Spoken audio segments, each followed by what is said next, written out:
Movie जिसमें Indian ही actors हैं, India की स्टोरी है, इंडिया में ही शूट हुई है और जिसमें रामायण और हनुमान जी के रेफरेंसेस हैं। लेकिन जो मूवी इंटरनेशनली रिलीज हुए 1 महीने से भी ऊपर हो चुका है, वो मूवी अभी तक भी इंडिया में रिलीज नहीं हुई है। तो मैं बात कर रही हूँ monkey man starring Dev Patel.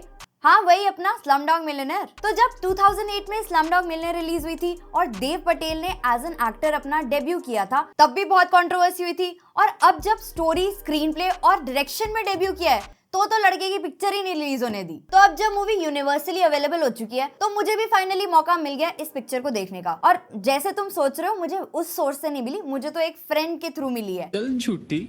और मूवी की ड्यूरेशन अराउंड 2 घंटे की थी और पिक्चर की स्टोरी जो है ना, वो एक बदले की स्टोरी है। अब किससे किसको बदला लेना है और क्यों लेना है वो बता के तो मैं आपके लिए स्पॉइल नहीं करने वाली हूँ। अगर आप चाहते हो कि सिर्फ स्टोरी के लिए कोई मूवी देखी जाए तो आप जाके गूगल पे स्टोरी पढ़ सकते हो। लेकिन भले ही स्टोरी बहुत बेसिक थी, लेकिन जो इस मूवी का ट्रीटमेंट है ना, वही आउटस्टैंडिंग है। और इसे ही आर्ट कहते हैं। जब आप एक सिंपल सी चीज को भी इतना इंटरेस्टिंग बना देते हो ना, तो वही आपकी क्रिएटिविटी नजर आती है। अब देखो, कुछ मूवीज ऐसी होती हैं जिनकी ना तो स्टोरी अच्छी होती है, ना उनका एग्जीक्यूशन अच्छा होता है, इसलिए वो तो फ्लॉप हो जाती हैं। लेकिन कुछ मूवीज ऐसी होती हैं जिनकी स्टोरी तो बहुत पावरफुल होती है, लेकिन उनका एग्जीक्यूशन अच्छे से नहीं हो पाता। और वहीं पे कुछ ऐसी मूवीज भी बनती हैं जिनकी स्टोरी तो बहुत बेसिक होती है, लेकिन उनका ओवरऑल एग्जीक्यूशन ही इतना बढ़िया होता है ना कि वो आपके लिए एक पूरा एक्सपीरियंस छोड़ जाती है। और ऐसे कितने रीसेंट एग्जाम्पल्स अभी देखने को मिले हैं, जैसे कि लापता लेडीज या उससे पहले रिलीज हुई 12th फेल। हर कोई इन मूवीज की तारीफ क्यों कर रहा है? स्टोरी में तो कुछ ऐसा था नहीं जो पहले कभी देखा ना हो या पहले कभी सुना ना हो, लेकिन जिस तरह का ओवरऑल ट्रीटमेंट इन मूवीज को मिला है, उसी वजह से ऑडियंस इन मूवीज को पसंद कर रही है। तो इस मूवी का भी जो मेन कैरेक्टर दिखाया है, उसको बचपन से ही हनुमान जी की टेल से इन्फ्लुएंस दिखाया है। तो इससे पहले कि मैं आपको ये बताऊं कि ओवरऑल कंट्रोवर्सी किस चीज पे है, या क्या ये मूवी एंटी हिंदू है या फिर इसे बैन कर दिया गया है और उसके पीछे क्या रीजंस हैं, उससे पहले मैं आपको ये बता देती हूँ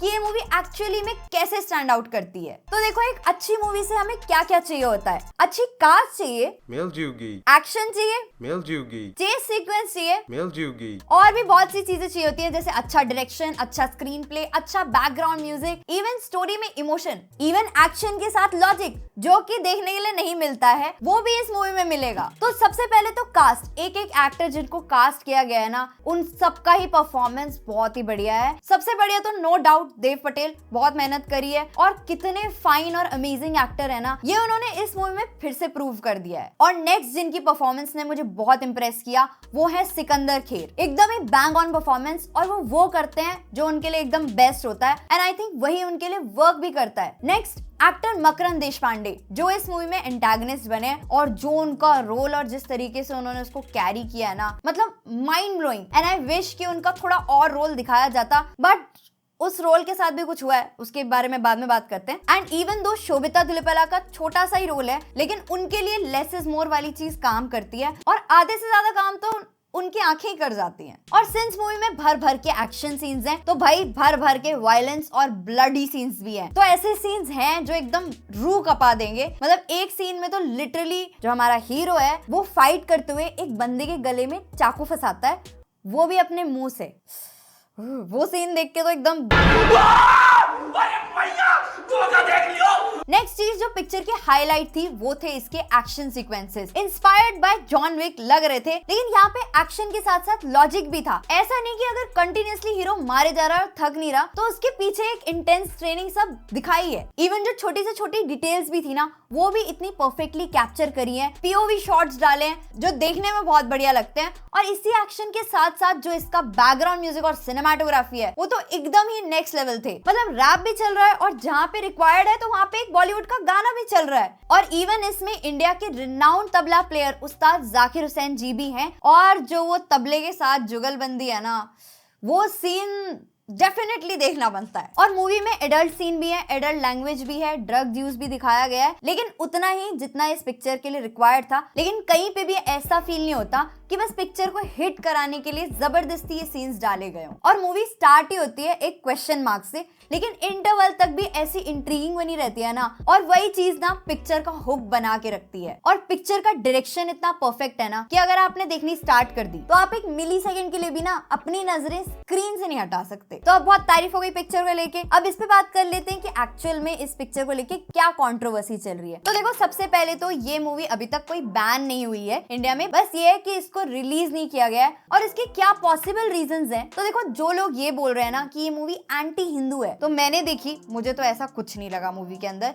इवन मैंने काफी सारे आर्टिकल्स भी रिसर्च आउट करे, तो मूवी में ऐसा कुछ भी नहीं है जो हर्टफुल हो। रामायण और हनुमान जी के रेफरेंसेस हैं, पर उनको यूज किया गया है एक बहुत ही अच्छे वे में, जहाँ पे लड़ाई ही गुड वर्सेस इविल की है। तो दिवाली का भी रेफरेंस दिया गया है। और ऐसी पिक्चर के अंदर एक सीन है जहाँ पे ट्रांसजेंडर पीपल को दिखाया गया है, तो वहाँ पे अर्धनारीश्वर का रेफरेंस दिया गया है। और इसमें एक कैरेक्टर का नाम सीता भी है, जो कि एक एस्कॉर्ट होती है। तो कुछ लोगों को वो चीज भी हिट कर रही थी कि ऐसे कैसे एक कैरेक्टर का नाम सीता रख दिया। और जो CBFC है, यानी कि सेंसर बोर्ड, तो उन्होंने इसकी कोई रिलीज डेट नहीं दी, ना ही कोई ऐसा रीजन दिया कि इस पिक्चर को क्यों नहीं रिलीज कर रहे। इवन इसके रिगार्डिंग एक RTI भी डाली गई थी। तो CBFC ने जो रिस्पॉन्स दिया वो आपकी स्क्रीन पे आप पढ़ सकते हो। तो इसके पीछे के जो पॉसिबल रीजंस हैं, तो उसमें से एक तो खुद एक्टर मकरंद देशपांडे ने ही बता दिया कि इस पिक्चर में उनका एक बहुत इंपॉर्टेंट सीन था, जो वो कैरेक्टर प्ले कर रहे हैं उसकी फिलॉसफी को दिखाता था, लेकिन वही इंपॉर्टेंट सीन पिक्चर से एडिट आउट कर दिया गया due to political reasons. Even जब इस मूवी का ट्रेलर आया था, तो ट्रेलर में एक ऐसा शॉट था जहाँ पे एक पॉलिटिकल पार्टी के फ्लैग्स दिखाए गए थे, लेकिन फिर उस ट्रेलर में चेंज करके उन फ्लैग्स के कलर को ही चेंज कर दिया गया। तो देखो, ओवरऑल इशू ये है कि ये पिक्चर क्वेश्चन करती है गवर्नमेंट करप्शन को और ऑपरेशन को। और अभी इंडिया के हालात जो चल रहे हैं और जिस तरह से इलेक्शंस चल रहे हैं, तो अभी कोई भी कंट्रोवर्सी नहीं चाहता है, और इसीलिए इस पिक्चर की रिलीज को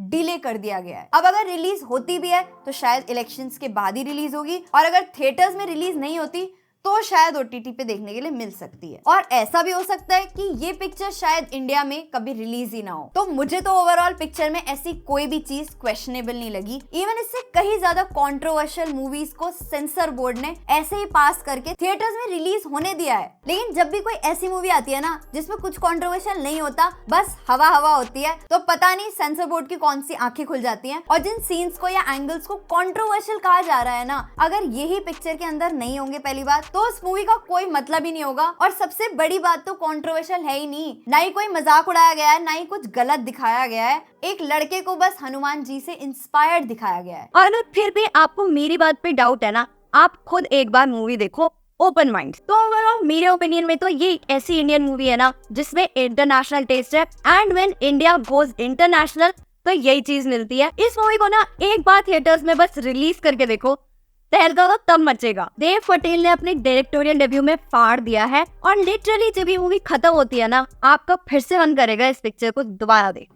तो मेरा तो यही कहना है कि एज सिनेमा लवर्स हमें इस टाइप की मूवीज को सपोर्ट करना चाहिए, और इंडिया में भी रिलीज करवाना चाहिए। पूरी दुनिया में पिक्चर रिलीज हुई है, तारीफ हो रही है, और हम एज इंडियंस इन सब चीजों में फंसे रह जाते हैं। किसी ने बोल दिया कि हाँ गलत है, एंटी हिंदू है, तो हमने मान लिया। तो इन सब चीजों से ऊपर उठो, अच्छे सिनेमा को अप्रिशिएट करो, और अच्छे चैनल्स को भी फॉलो करो। अगर सब्सक्राइब नहीं किया और इस टाइप का कंटेंट पसंद करते हो तो वीडियो को लाइक कर सकते हो, चैनल सब्सक्राइब कर सकते हो, अपने फ्रेंड्स एंड फैमिली के साथ शेयर कर सकते हो। मिलते हैं नेक्स्ट इंटरेस्टिंग वीडियो में, तब तक के लिए गुड बाय।